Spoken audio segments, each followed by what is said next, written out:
Hi, my name is Robbie, and I am the author of From the Pulpit to the Pit of Hell.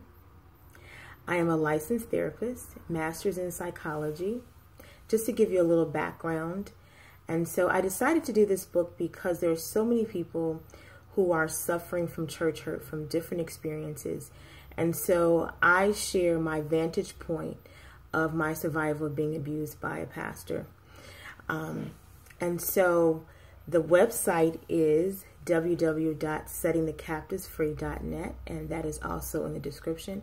Again, www.settingthecaptivesfree.net. And so today I want to share with you, how do you know when you are healed from a bad relationship? So I'm just going to leave a few tidbits here, and then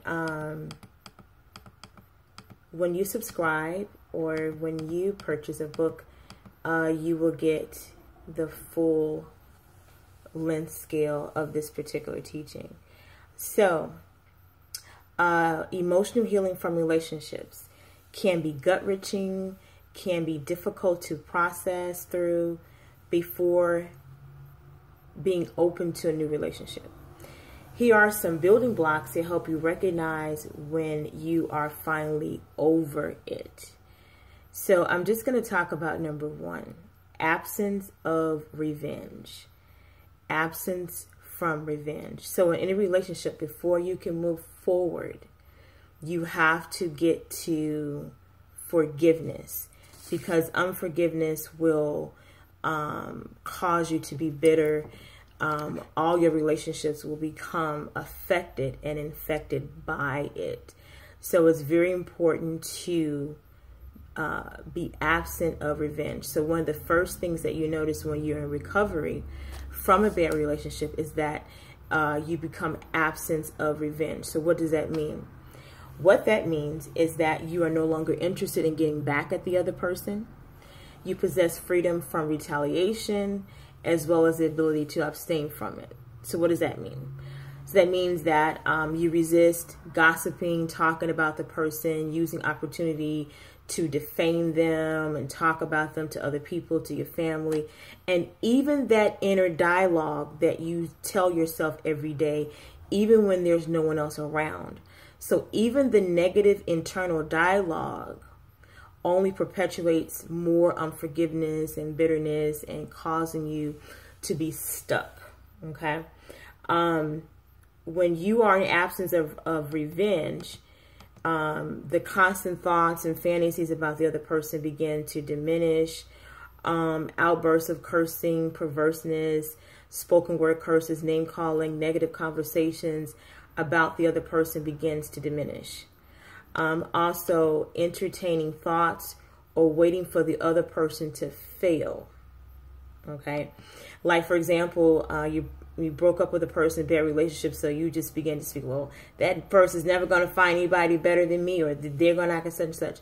All of those things are particularly speaking curses over that person and waiting for that person to die, when you are really the person who has swallowed the poison.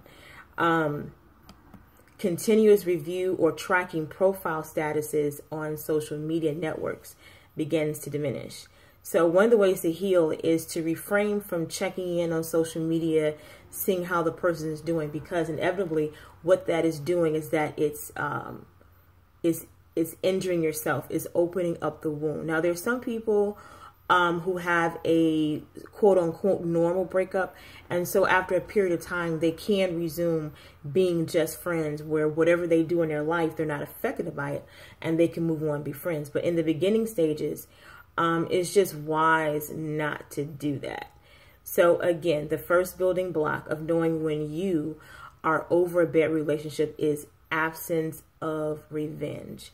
So absence of revenge means that you let go of all the external, internal dialogue, the negativity, the negative conversations, the stalking, the social media pages. So that is the first stage of recovery from a bad relationship. So I hope you gained something from it. Again, to purchase my book, From the Pulpit to the Pit of Hell is www.settingthecaptivesfree.net. It is a PDF download, $4.95. For comments and other questions, you can reach me at fromthepulpittothepit@yahoo.com. Have a great day.